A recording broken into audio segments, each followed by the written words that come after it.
Chetan, and with me is Chris. Say hi, Chris. Hi, Chris. And we have a special guest with us. Please introduce yourself. My name is Ho Che Anderson, local Toronto-based cartoonist, let's put it that way. Old friend of these two reprobates from back in our art store days in the 90s. And Glad to be here. we'll be talking about old memories and grievances and all that stuff. Grievances. Whoa. Okay. Could be interesting. So you just brought up something that Chris and I did an episode on. You call yourself a cartoonist. Yes. Okay, we had an episode where we were talking about comic book terminology and what creators are. Are you a cartoonist, comic book artist, or illustrator? I use cartoonist just as sort of a catch-all. I've always, for the most part, I've always written and drawn my own material, and in my worldview, those types of individuals, I just refer to them as cartoonists. Yeah, just an easy sort of catch-all phrase. That's what I was saying, but I had certain objections to me calling us cartoonists because there was the idea that it was too much related to the idea of like cartoon strips. And like you're looking at Mother Goose and Grimm, Far Side, Calvin and Hey, Hobbes, those are cartoonists. Sure. Charles Schultz is a cartoonist. Jack Kirby is a comic book artist. I mean, listen, you guys, the terminology really doesn't like matter that much to me. Like, Yeah. if somebody wants to call me a comic book artist or whatever, an illustrator, I will happily lay claim to those terms. But when I'm describing my own work and my own kind of function in the field, cartoonist works well for me. Perfect. Yeah. I'm from the Fantagraphics days, and Fantagraphics was all about their big catchphrase was publisher of the world's greatest cartoonists. So maybe I kind of got indoctrinated into that Yes. sort of indie comic book writer artist mentality in which that was the kind of going terminology, and I am claiming it and sticking to it. I think that's the Good. Chris and I were talking about where when we were younger, sometimes we were afraid to tell people we did comics. We were Yeah. cartoonists and stuff. Now I come out and say, hey, I draw comic books. I'm proud of I'm proud of that fact, man. I have nothing to be ashamed of. It's a dream job. I Yeah. speak at universities about it. Right? There you go. Yeah, it's kind of funny. It's like I was a little bit nervous about that too when I was 16, 17. I was always sort of trying to figure out the way to describe what I was into that would appeal to, polite society. And now I'm so proud of it and so just like happy that I, wound up doing the thing that I wanted to do and getting, making a living from it. That I say quite proudly. And whenever I tell people what I do, I don't know what it was like, in previous generations, but I almost to the last get, oh, cool. Like, what's that like? How did you get into that? That sounds like a fun job to do. I don't sense any kind of stigma from, the Not world at large. anymore. In the Yeah. 90s, there's a lot of stigma. Past the 90s, there's a lot of negativity. I mean, when I went to OCAD, no one, first half of the first year, no one mentioned they did comics Right. because Yeah. they didn't see that as an art form. God, that's heavy into the heart, man. And That's hard to that's do. some of the teachers, honestly. The teachers, and then when we had Chris and I talked about this, we had one teacher who brought up it was an illustration class painting. And a guy brought up, no joke, he brought up Bill Sienkiewicz's name. And all of us, my eyes just popped up. So, I'll you bet. know, then next thing you know, you look around, other people know who he is. And then, like half your class are into comics. Right, right, Yeah. right. But none of them wanted to admit it. Yeah, no, because when we got into the school, no, comics was not considered art form. Right, right. Well, I hate to break it to the world at large, but it is an art form and it's an amazing art form. It's a pop art form. And I'm proudly part of the fraternity. So let I, me I ask like you, it too because you can give it like I can make a comic book and sure I could sell a page for $1,000, but I can also give a kid a comic for $2 Hmm. and they get to enjoy the art. Like it's Yes. you're decentralizing this idea of art. Like for a while in my life, I got into doing like fine art painting, Right. and the gallery industry is so horrible in Yes. that like if I wanted to sell prints, like if I was doing a show and I wanted to sell a print, there were galleries that wouldn't let me because they'd be like, well, we don't do that here. And I'm like, but Right. I want some, they only have $10 to be able to get something if they like it. Yes. And with comic books, I don't have to worry about that because I can literally give something that I can literally give away because it's so cheap. Yes. Or I can like, if somebody wants a nice piece, I can do a painting or something for them for like $1,000. I can do both. And not many art industries have that. You're either, up in the clouds where nobody Hmm. goes near you, or, but comic books has this beautiful streamline and sort of allows everybody anywhere in the world. Like I've lived in a lot of places and I've had the point where, I've literally seen zines in like, tiny little shops and photocopied works in Hmm. tiny little shops in Southeast Asia, and it's a great way of like decentralizing art and letting Absolutely. everybody enjoy it. So Yeah, I totally agree. That's one of the things that I love about the art form is how sort of egalitarian it is. We were all in Toronto in the 90s, and I was spending a lot of time in the 90s. Do you remember Isabel from Yes, Curry's yes. for 5 minutes? We were together for like 4 years, and we spent a lot of time going to gallery shows. And I enjoyed that kind of scene for a while. It was kind of fun getting the free booze and seeing the original art on the wall and all that. But there were so many times that I would see a piece that I loved, and there was no chance of me going home with it. And now I could maybe take a photograph of it. But at the time, I sort of just had to remember it. And it would have been great, as you were saying, Chris, like be able to take a print. But what I loved about being involved with, I was an illustrator as well for a while, magazines, editorial, a little bit of advertising.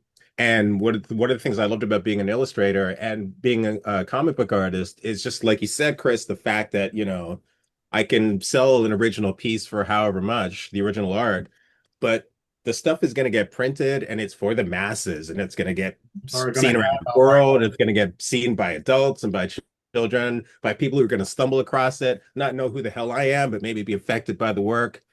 That's a beautiful thing. definitely, yeah, that's the thing I love about it, and just the idea that you don't people buy my work. I never even see them. I don't Yeah, even know them. exactly. Yeah, Yes, yeah. That yeah. was kind of cool. Yeah, yeah, it's pretty neat. Yeah. And the good thing is, I mean, Chris and I have talked about this many times before. Now, this day and age, I mean, you have the digital age, which is the main thing. You can put your work out there for Hmm. free. You Yeah. know, you don't Yeah. have to worry about printing it. You could have your No. work out there, and who knows, someone in, some remote country might see your work by chance, or someone down the street from you, you know, Yep. and that's the biggest advantage, what comics Yeah. and illustration. Yeah, 100%. Couldn't agree more. Yeah, Side question. Chris, are you still into animation? I remember you were like deep in the animation world back in the day. Is yeah, that still yeah. happening? I worked at a studio for about 5 years, Yeah. Cool. and right now I do freelance work all the time. I Yeah. still do stuff, whenever I can pick it up and all kinds of work. So yeah, animation's definitely a thing. But I got a little bit. I'm focusing a lot on comic books and illustration, but definitely animation is still prime in my life. So yeah. Oh, interesting. I'm glad to hear that you started doing it professionally. I love it when we like get to live the dream. Oh yeah, yeah. It was pretty awesome, and still is. The Yeah. cool thing is, I got into it and got into the Hollywood side of it. Worked on a few things, kind of big Amazing. things, and then realized I was making millions of dollars for other people. Yes. Got a little frustrated with Yeah. that. And then, but still, like I said, I still do it, and I still work with friends and do little projects and all kinds of stuff. So Right. it's been good to me. Amazing. Love it. Great to hear. Yeah, yeah. And it's funny, even we talk about doing comic books. I still draw my comic books the way I would do animation. I use like blue pencils. I think of layers, cells, like all that. That's how my brain puts a comic book together nowadays. Right. So, which I think is an advantage in the digital era, because when you talk about like digital coloring and everything, you're talking often about, doing your ink line, scanning it, and then doing a layer of color. And Yes. really, that's just a cell. That's like Yeah. an animation Yeah, it cell. is. It's Yeah. Yeah. Very, very similar process. so in some ways the animation work that I did sort of as sort of brings up, and even my comic book style, like all my stuff is cartoony still. It shows Hmm. your animation influences. Yeah, Hmm. yeah. So I quite enjoy it. Speaking of influences, I was perusing your Instagram, and I can't help but see Jack Kirby as like an obsession of yours almost. You know, Yeah, Jack Kirby and Jack Kirby and John Williams, Star Wars composer, were the first two like kind of pop cultural heroes that I had, when I was a little kid. Um, Mhm. some of the very first drawings that I mimicked were Jack Kirby drawings while listening to like Star Wars in the background, in the late 70s.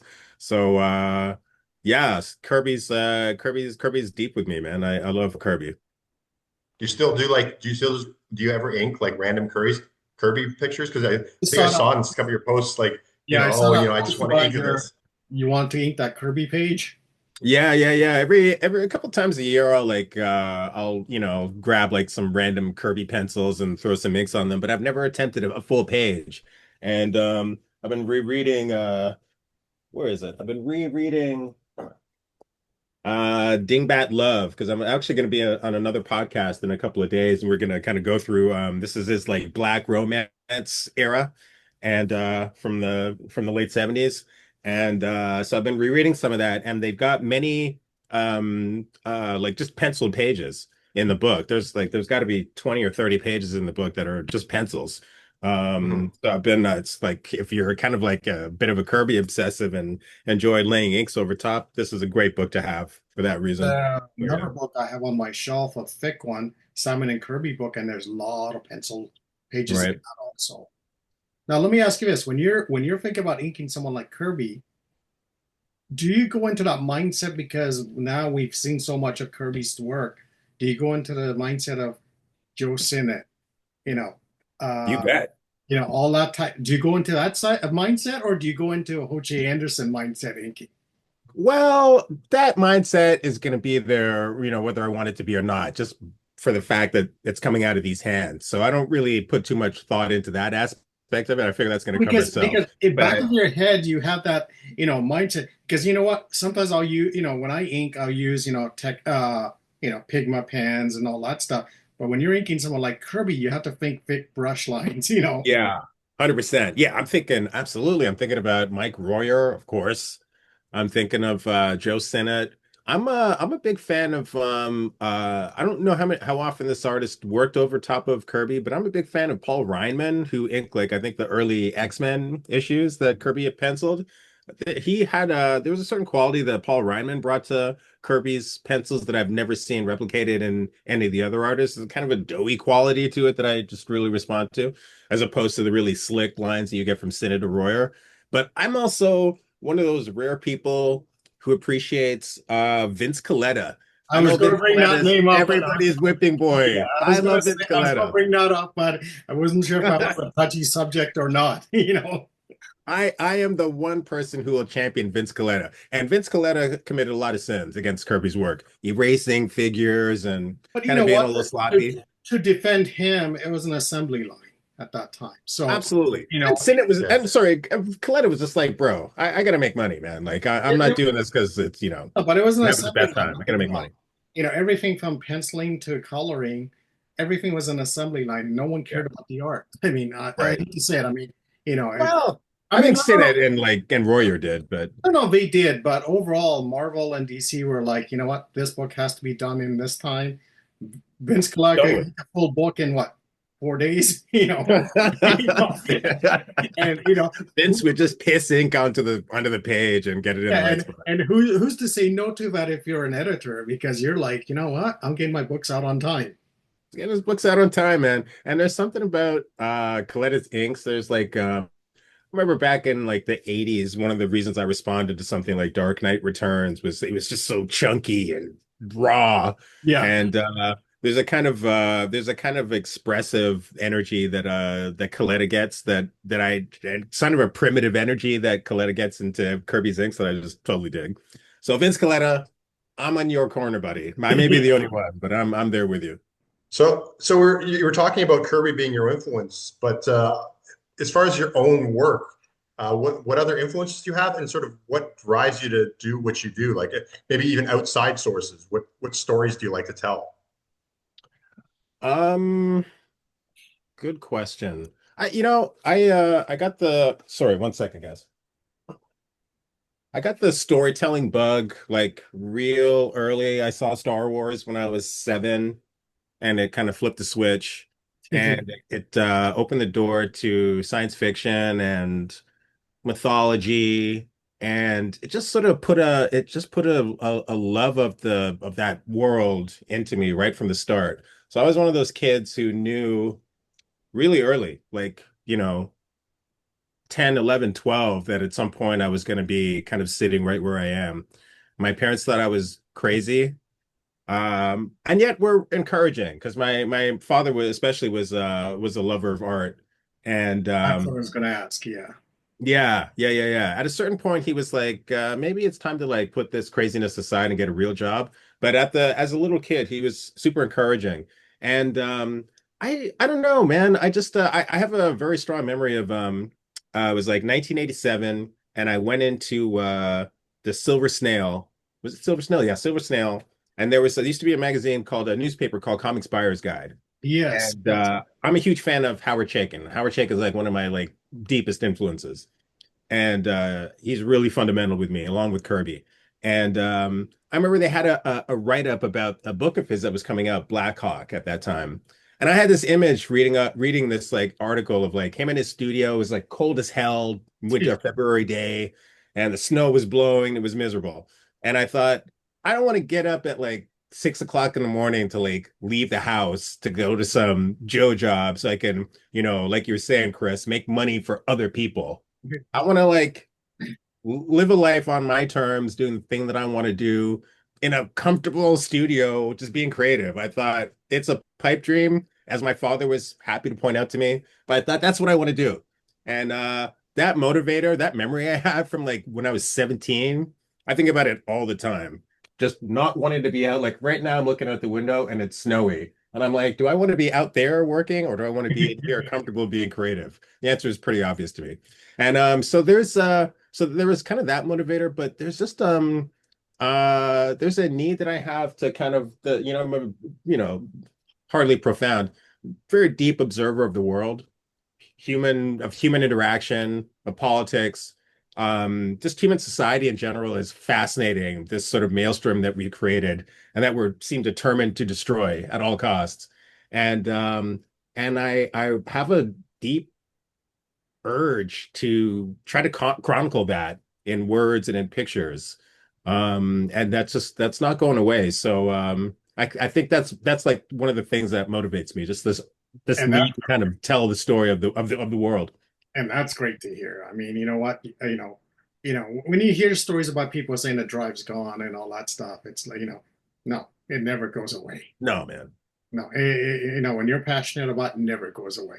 Yeah. Well, it That's hasn't with me, that's for sure. that's why three of us are here. You Yep. know, it never goes away. Yeah. Yeah. We used to have these discussions when we were at Curry's back in the day. And I remember for a lot of the conversations I had with you guys and with like just our coworkers were, some of us were making a little bit of money as, as artists and writers and whatnot, but a lot of us were not. And we were we're stuck doing this job where we're practicing artists were coming in all the time. And I remember just the discussion being, at least with me, like, are we gonna like have a future outside of this? Is this like is this what we're gonna be? Just assisting the actual artists? And yeah, so it's exciting for me to know that, there was life beyond beyond Curry's. Now you're the guy that walks into the art store and touches all the papers and scribbles on all the pens and tells It's the people, and you look at them and you say, "No, work hard. One day you'll do it too. I did." it's a fact, man. It's an actual fact that I used to go into Curry's too, and I would have that conversation with people. I was like, I used to work here years ago.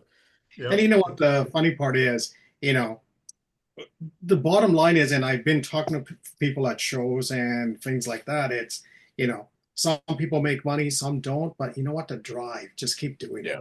Just Yeah. keep doing it, Yeah. and that's the key part. I mean, not every book you put out or everything you do is going to sell well or not. You know what? But you have to keep doing it. Got to keep doing it, man. 100%.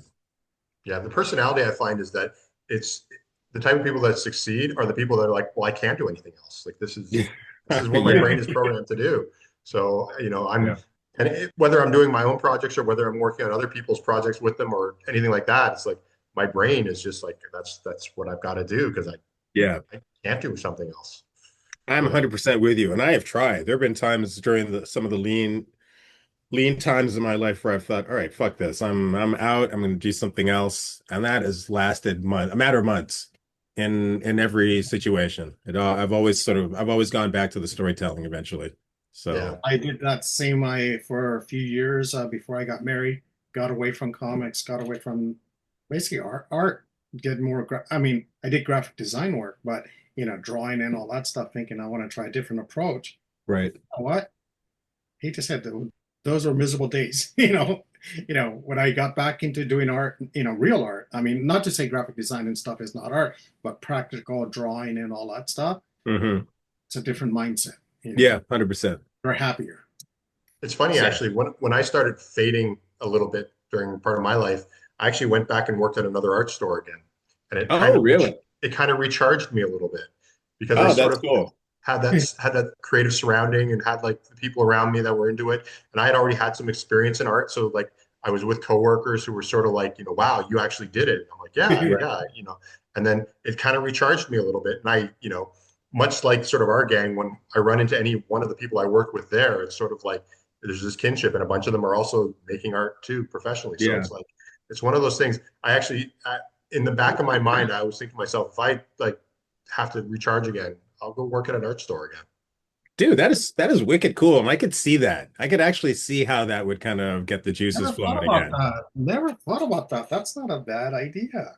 Yeah, Hmm. it was really nice. Like, and it was a mom and well, it wasn't mom and pop. It was Wallach's in Ottawa, which is actually a pretty big chain. Yeah. Um, but I worked like Mr. Wallach, the guy who owned it, literally worked in the office behind, and so it was like and I got to play with art supplies again and just Hmm. Hmm. explore it and make a mess and That's Yeah. interesting because my son, when he was in, I think grade 5 or 6, his teacher, uh, I think his name was Mr. Cosson, very nice guy. He got my son into art and music and all this stuff. Then one day I was talking to him and I go, we're talking about something. And he goes, yeah, I'm planning to retire next year. I go, well, oh, okay. And I go, what are you going to do now? And he goes, you know what? I applied for a job at one of the art stores. He lives downtown. I go, really? He goes, yeah, I just want to go in there, work and just talk to people, Right, right, about art. right. Yeah. And I was just like, your teacher, you can retire, don't worry. He goes, yeah, that's all he wanted to do. Just go and talk to people. Hmm. Hmm. I kind of love that, man. That's Yeah. great.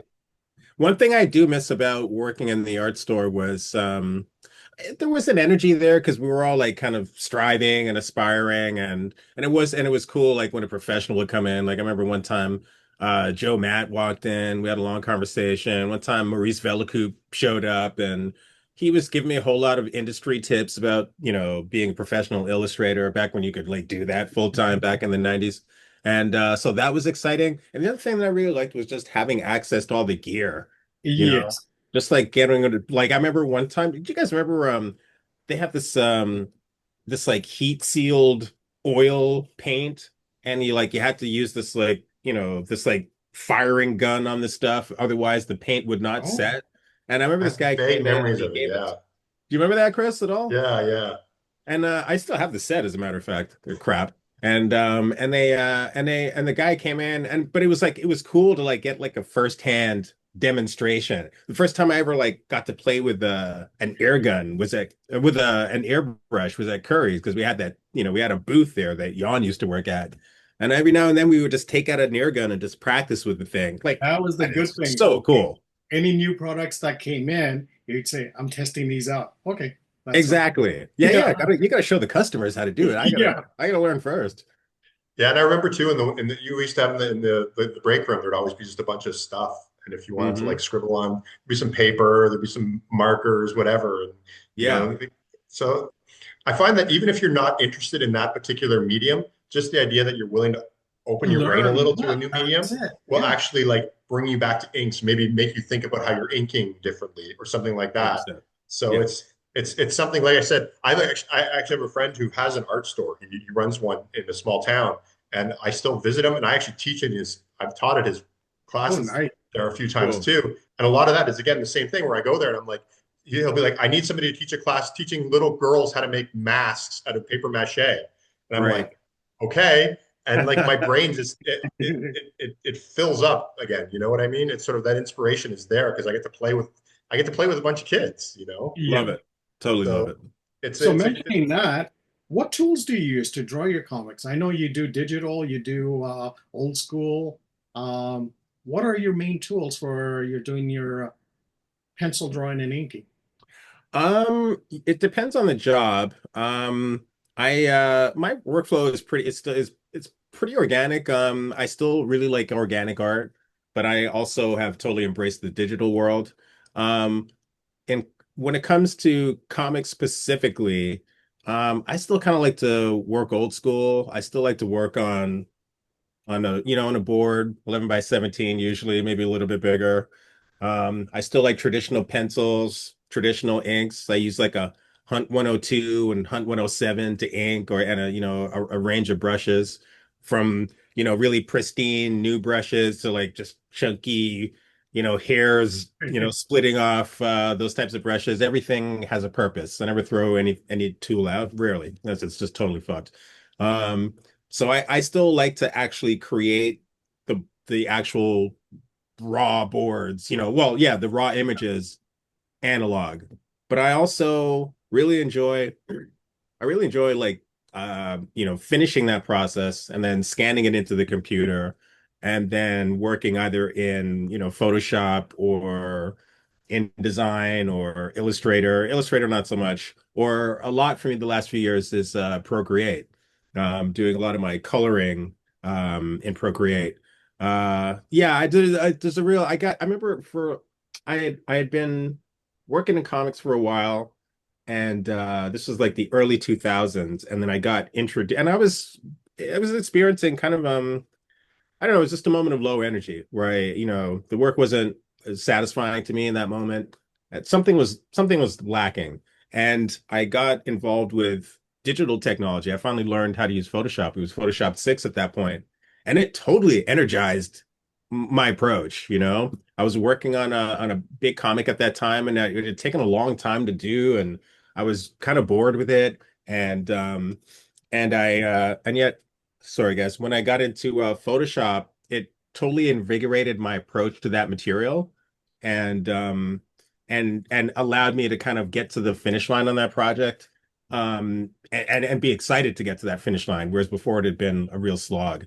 And I've maintained that interest in kind of analog to digital workflow ever since. Although it is fun to it's still fun though to like, pick up a piece of masonite and take out the oil paints and just do it totally analog.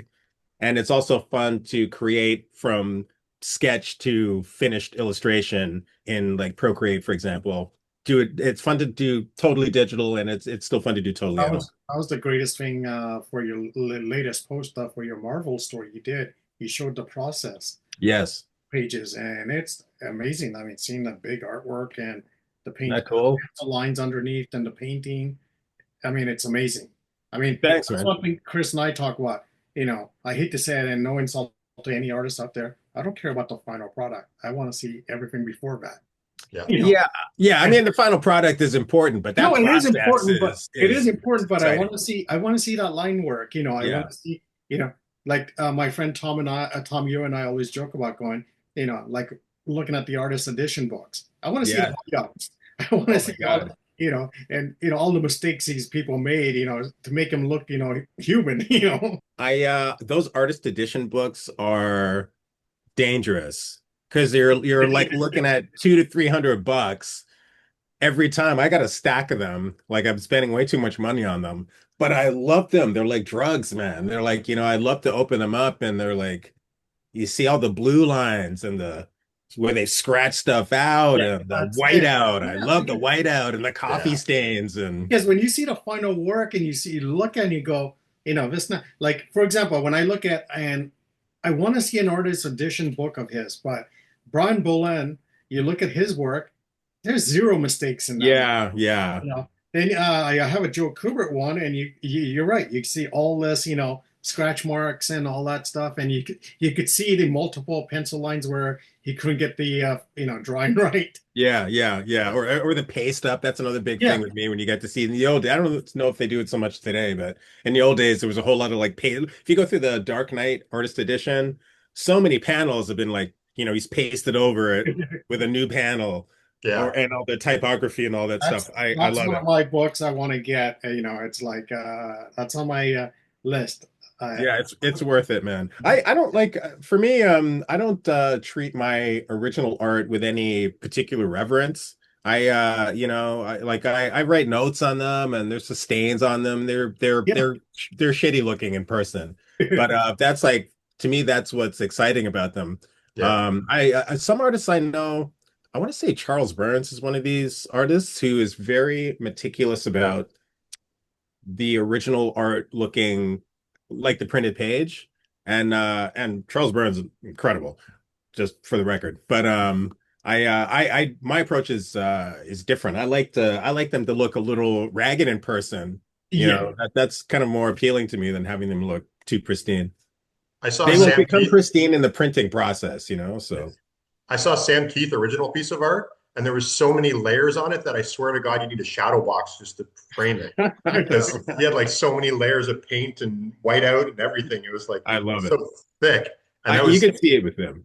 yeah, and that's that I love to see that kind of stuff. Like it's Yeah. sort of that he was making choices every step. Like one of the things when I'm creating my art is I always say that all I have to do is make it better than when sort of where I was. So I'll have my thumbnail, and then when I sort of go to my big page, all I have to do is make it look better than my thumbnail. Then when I do my tighter pencils, it has to look better than my roughs. And then Right, when my right. inks, and so I'll do things. I'll change things. I'll always be like I'll be constantly thinking, how can I improve this?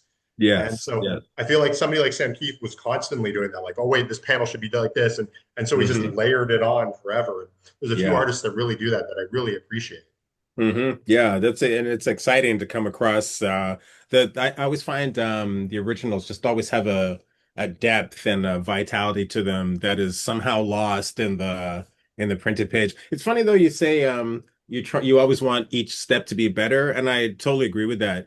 But I found something over the years in that whenever I see finished art and then I see the previous steps, I'll see like for example um like Dave Gibbons or Frank Miller, when you see like their sketches and their thumbnails, like Frank Miller has a technique where he will draw like in marker, like it's like he's doing sketch in marker sketches that he bases his finished panels on. And maybe he's drawing on, I think he might be drawing on like vellum over like blue pencil or something like that. But the point being, those early drawings I always found to be like the best drawings, Yeah, They're that's so yeah. good. And then and they're I've always been a fan of Miller's art, so it's not like the work becomes shitty over time, but there's a quality that the earlier stages have that the later stages don't have. And I feel like that's there in my work. I've seen that in Dave Gibbons' work. Um, I love Dean Haspiel, phenomenal cartoonist. Love his finished work. But I've said to him many times, dude, you should publish your blue lines, man, because these ones are like they Yeah, really like sing, man. So Yeah. I don't know. That's maybe that's just me. and I know you Oh, made a comment about Tom Yo when he was posting his sketchbook drawings, Yes. and that's the type of stuff Tom and I talk about. Going, that's the stuff we want to see. Yeah, that stuff was great, man. Yeah, I love that. and yeah, it's you know, and that's why I want tons of the artist edition books, but Yeah. $300-400, Yeah. yeah, They're a little pricey. little pricey. So mentioning that, you just finished the Marvels book that just came out, and you're working on Godhead 3, right? Yeah, yeah, got a bunch of projects on the go. Super excited about the stuff I'm working on right now. Those are two are definitely in the mix. Although I that Blade piece was actually finished like 2 years ago, dude. Oh, really? My Wow. whole life was different when I finished that. When I finished that story. So now looking back at it, going, wow, I should have changed this. I should have done that. You want to Yeah, that's always a part of it. you want to do your George Lucas on it now, right? Well, let's not go that far. I look at George and the prequels as a cautionary tale. But I finished that thing 2 years ago. They were gonna put it out in I forget what the original publication plan was. I think it was gonna be I forget, but I think it was gonna be like in a big treasury edition. And then they wanted to time it for the Mahershala Ali film, Blade, the Yeah, rumored Mahershala Ali Blade film, which is never gonna see the light of day, I don't think. yeah, which And is always questionable. Yeah. they right, and they just kept pushing the movie back and back and back, and then eventually Marvel was like, "Yo, we've got all these stories, and they're just sitting on a shelf, like, and this stupid movie's never coming out. Like, what are we gonna do?" So they finally got around to putting it out. So finally, it's weird to be sitting on like a finished thing for Yeah. two goddamn years. Like, what's up? So Godhead 3 is coming out next year, right? Hell no. I'm like Oh. Godhead 3. God no. Godhead 3 is I'm working on Godhead 3, but it's a kind of project I have to work on when I have time. So right now I've got like a window of time I can crank out, I probably have time to crank out about 6 or 7 pages. Um and then I'm starting a new project. I'm starting rewrites on a project in about a week and a half, and then I'm starting another project that I'm going to write and draw in about a month or so, maybe a little bit less. And I know you can't say anything about it. I still want to know. Waiting to hear what DC project you're working on. Check your DMs. I laid a little note in there about it. Oh, did you? I Okay. did. Okay. So there's a bunch of stuff that's coming up that is gonna have to take precedent. So Godhead 3, we're looking at maybe 4 years, Oh, honestly. wow. Yeah, it's like 100-page story. It's gonna be full color, totally different style than the first comics. But it's like it's not the like Fantagraphics doesn't love Fantagraphics, love you guys forever. The paychecks are not like the biggest in comics. So it's Godhead sort of like a part-time passion project. So on average, let's say I've seen your scripts, I've seen your pencils and all that. Take us through the steps. How long does it take you to produce a page? To produce a page. Let's start with the story. How long does it take you to write a story, pencil, and etc.? It depends. I'm a pretty fast writer, generally speaking. On this thing I just wrote for DC, they gave me like 2.5 months, and I finished it in like a month. So fairly fast. This thing I wrote, that the Blade piece, for example, it was only 8 pages. That probably took a day, maybe a couple When of you days to write, script. when you write, I noticed this is another episode Chris and I had. You write more of a movie script. Yes, I do. I like that format just the ease of reading. Like it's very easy to distinguish between stage direction and dialogue in that format. I'm a big movie fan, I've been a screenwriter, spent some time in the movie business, and I just feel like that format really is applicable to comics as well. The way I write them anyway. So yeah, that's kind of the reason why. It's just very easy to see what you're looking at and not have to think too much about it. Yeah, yeah. As far as Because your pages go, like how, like penciling and inking, is that are you do you consider yourself slow or quick? What would you say? Gosh, right now Godhead 3 is slow as fuck just because there's all kinds of stuff going on in my life that is preventing me from actually spending a focused day at the drawing board, which is what I prefer. But when I'm on a roll, for example, when it was getting close to time to publish Godhead, both books, but let's talk specifically about the second volume. Um, I spent like 6 months, 6, 7 months right up until publication, just doing nothing but Godhead, which was phenomenal. And I was able to like churn out a finished page, in like a day, 2 days on a really complex on a Oh, really wow. complex page. But I had like sort of set a goal. My mindset when I really get deep into a book is try to do a page a day. And you kind of and you know, I have a way of sort of turning my brain toward that task, right? I don't really think about the details. I break everything down from you know, least complex to most complex. Lay in the really like the easy, you know, just the block in all the figures and the you know and the perspective and all that stuff fast, and then kind of get more detailed as I go, which I suppose is the way most cartoonists work. But but I'm able to kind of see what is required throughout the day and what each step is going, how long each step is going to take, and kind of calibrate what I do to kind of fit that. Because as much as it would be great to like take an entire week to work on a page, you know, and have like perfect like Brian Boland like, you know, illustrations. Um, Comics just don't always allow that. And I think that there's an energy that you get into the material by churning it out quickly, not Is, carelessly, but is churning it it one out of those things quickly. where this is where Tom Yo and Chris and we talked about this, where you work on a page and personally, I'm like you, where if I spend more than a day, I get bored of that page because And you now get it's, bored with it too, yeah. yeah, it's like I don't want to spend more time on this. Yeah, yeah. I mean, sometimes, you know, sometimes like in Godhead and some of my other work, every now and then you want to get really ambitious. So that Blade thing that I did, I thought I'm going to spend a little bit more time on this than I might. You know, they were paying me well, and I'd done well with some other projects, and I had a little bit of time that I could just focus on it. So I thought, okay, I'm going to take a little bit of time, and I was drawing giant size pages on top of it. So I thought, all right, if it winds up that I take like 3 or 4 days on a page, I'm willing to do that on this particular project.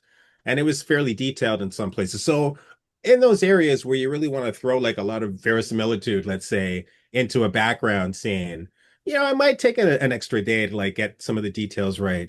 But generally speaking, I don't want to do that, man. Because like you, Chetan, I get bored, dude. You know, after a couple of days, I'm I, done with this fucker. I've heard, professionals, like Arthur Adams, I think it takes him a couple of days to do a page. I mean, Right. he puts in all that detail and stuff, but for me, it's like, you know what? I'm tired of looking at that page after, Yeah, totally. then, Totally. then you start changing things and you're like, nope, you know what? Yeah. Just get the But idea out and that's it. it's like I'm thinking of two cartoonists right now. Matt Wagner and the amazing, the mighty, the incredible Barry Windsor Smith. I'm staring at your copy of Monsters in the background. Oh, yes. And you go from like I go through Monsters and I'm blown away. And there's no way that Barry Windsor Smith spent less than like 4 days a page. Like those pages are insane. There's so Yeah. much cross-hatching and detail and just perfect lettering and like the whole thing. It's a whole production. I know that Barry Windsor Smith really like kind of fetishizes the drawing process. So I suspect for him, he's willing to put in like 3, 4 days on a page and just to make sure every detail is right. But then you take somebody like Matt Wagner, and I've heard him talk about it, how he really likes like the fast line. He just wants to get that line down there fast. And maybe it's a little wobbly, but it's got the thing, it's got the juice. And he just wants to get it done fast. And when I look at his pages, I can see the speed in them, and it's exciting to look at, man. You know, I don't Yeah. think those pages would be improved if he'd taken an extra day and threw a bunch of You detail brought in up it. an interesting point. I've never read anywhere where how long it takes Windsor Smith to do a page. I've never read anything on that on him. I don't know how long it takes him to do it, but I have heard him talk about how much he just sort of gets off on like just drawing shit, you know, and Yeah. throwing lines down on the page. So I can't, but those pages are complex, man. Monsters was wow. Oh yeah, You no, know, I, that's I not was like a thinking day about a page. I always think about Jamie Hewitt, where he'll have one panel that has the most detailed drawing of a tank you'll ever see, and then the Right, next one has about as much detail as a Peanuts strip. or right, it's like a right. stick figure. It's like a stick figure Yeah, it's drawing. like a stick figure, and I feel like that's his energy doing this the entire Hmm. time, and I love that. Like when I do my comics, I'll have a building scene. I will spend 2 days drawing a city, and then my Right. next one will literally be my character with just a plain background doing something, and Bro, done it. it does the energy of the book. It controls the energy of the book and my energy at the same time, and I love doing that. Like Yeah. Yeah, that's putting I have a yourself lot in of. it. I have a lot. I'm a huge Jamie Hernandez fan, and I have a couple of his books here. And in one of them, they mentioned show a panel where he did the page, inked, lettered, everything. One panel's not even it's stick figures, and Yeah. underneath it saying something about he can't get this right, so he's just going to move on and draw everything else. Dude, he was one of my I love Jaime. It's Jaime Hernandez. I It's mean, Jaime Hernandez. And in the used to like, American way. well, I'm doing it the way he says his name. I know. Yes. So he's like one of my bedrock artists. The Hernandez brothers are just Amazing. everything for me. And I've been admiring your poster in the background there.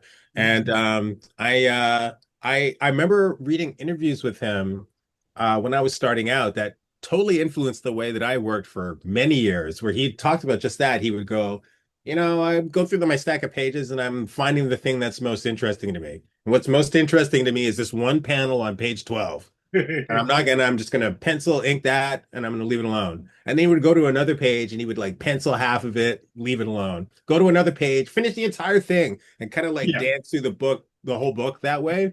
And I did that for years, man. I would like letter like half a balloon here and then go to page 12 and like, finish half of it, get bored, blah, blah, blah. But I can't do that anymore. Now I need to start at page 1, finish page 1, and then go to page 2.